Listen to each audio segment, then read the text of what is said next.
Born on the 20th of December 1990, Robert John Whittaker is one of the best MMA fighters we have seen in recent years. He is a New Zealand-born Australian professional mixed martial artist based in Sydney. Popularly called The Reaper or Bobby Knuckles, Whittaker has made a name for himself in the martial arts scene, and we're here to tell you all about it, his lifestyle, net worth, and how he spends the thousands of dollars he makes from his fights. But before we get into the video, don't forget to leave a like and subscribe to the channel with the notifications turned on so you don't miss any of the new videos we post. His background and career. Whittaker was born at Middlemore Hospital, located in Otahuhu, Auckland, New Zealand. His mother is of Maori and Samson descent, while his father is an Australian of European descent. At the early age of 7, Whittaker's father enrolled him and his brother in Goju-Ryu Karate School. This was to encourage them in self-discipline and self-defense. Training in the discipline for more than 8 years and earning himself a black belt, his father decided to offer him the chance to drop karate entirely or to change to another sport. Robert chose to switch to Hapkido Gym, a gym run by Henry Perez, who had just made his move to Manai. However, Whittaker's brother decided to drop out entirely. After a little while, Henry Perez transformed his gym into an MMA gym. Soon, Whittaker was forced to train in MMA and was hooked immediately. As a result, he chose MMA as his preferred sport over the rugby league. Whittaker sees himself as a type of fighter who goes into every fight with no ill will towards his opponent. He says that he is first and foremost an athlete and loves the sport, and this means that every opponent is not on an enemy's list. Professionally, Robert Whittaker began competing in MMA in 2008.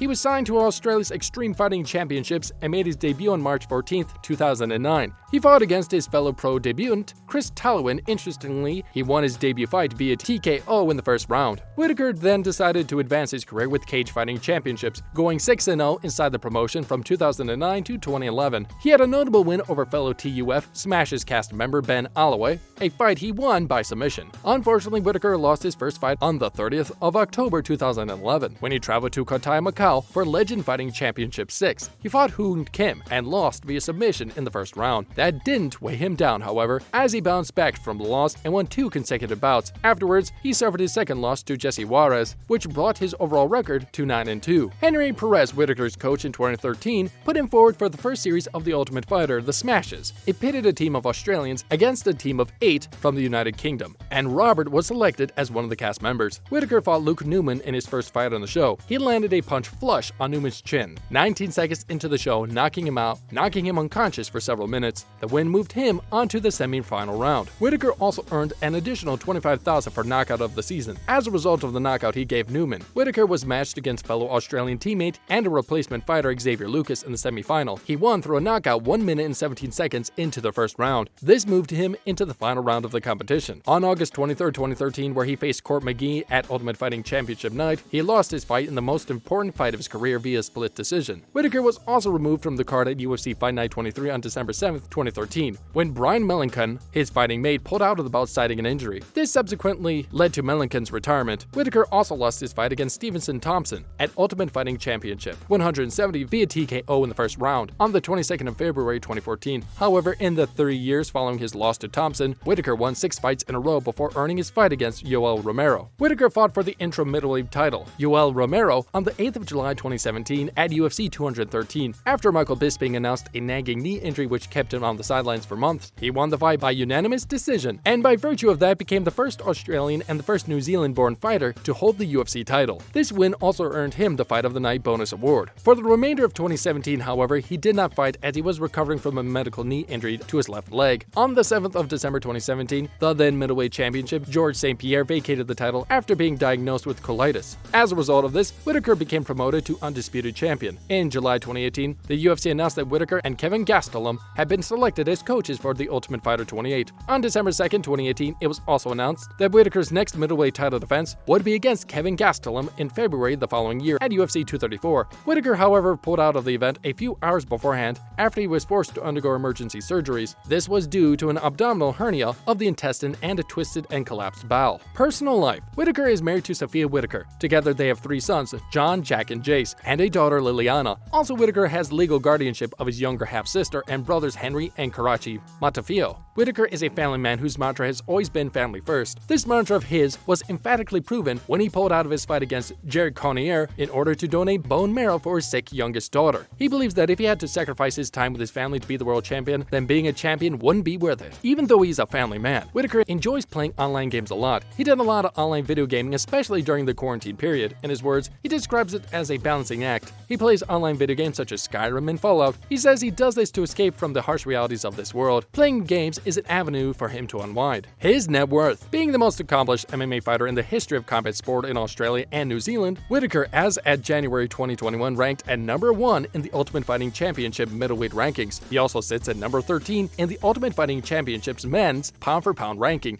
In 2012, his career debut bout with the promotion saw him take home $16,000 after winning against Brett Scott. He records his biggest paycheck from his victory against Yoel Romero, earning $610,000. This also included a $40,000 fee, a $70,000 payment from Yoel Romero for missing weight, and a whopping $100,000 fight of the night bonus. Whittaker's overall net worth is estimated to be at $106 million. The MMA champion moved into a new area in 2017 with his wife and then 2 kids. Despite it being a relatively new area, the UFC star considered himself a genuine MacArthur local. He also has a gym installed in his home. The state-of-the-art gym has a functional trainer, which was handpicked by both Whittaker and his wife Sophia. The machine is multifunctional, as it can do all cable exercises, low rows, attachments, etc. There's also a power cage where he can do all his main lifts, squats, deadlifts, benches, and also torsionator movements. Daily routine. On a typical workday, Whittaker is at the gym by 9 a.m., working on strength and conditioning, grappling, and boxing in back-to-back sessions. Unlike most UFC fighters who have structured training camps spread throughout the year, Whittaker and his team maintain a consistent training regimen with proportionate changes made when a fight is approaching. He trains with his performance coach, Fabricio Ite, who, in Whittaker's words, has taught him to treat training and fighting as a job. Whittaker also trains with exercise physiologist Justin Lang at Live Athlete based in Sydney. There, they work on gymnastics and barbell training, with a goal to increase both flexibility and strength. Typically, Whittaker has to run through a series of movements including squats, pistol squats, Nordic hamstring curls, weighted dips, back extensions, and hollow rocks. In order to keep track of their progress, Whittaker and his team use Excel spreadsheets to monitor every aspect of his lifestyle. This includes his training volume, diet, recovery, and heart rate. After training is completed at 5 p.m., he heads home to spend his evening with his family. This has been his daily routine 7 days a week since 2014, which ultimately led him to burning out in December 2019. This was, however, good for him, as it gave him time to reflect and regroup physically and mentally. His charitable services. Whittaker has held clinics for youth in his spare time at his gym, and also visited several remote Australian Indigenous youth communities in inland New South Wales. His hope is to inspire the younger generation to take up combat sport by being a good role model to them. He believes that his journey is made better if he can affect and inspire just one child into becoming a champion as well. He is currently a coach at Gracie Jiu-Jitsu, a Brazilian Jiu-Jitsu academy. He also works as a consultant for TAF NSW, where his role extends into remote Indigenous communities throughout Australia. His dedication and passion to his craft is exemplified in his discipline, care, and passion when teaching Gracie Jiu-Jitsu, both to beginners and advanced students. He announced earlier in the year about opening up a bigger gym. According to him, the gym will be one of Australia's newest, modern, and largest Jiu-Jitsu venues. It's going to be bigger and better. We honestly can't wait to see the state-of-the-art structure. Whittaker is indeed a champion, not only in the rings, but also in the real world. And with that, we wrap up this video. Thank you for watching.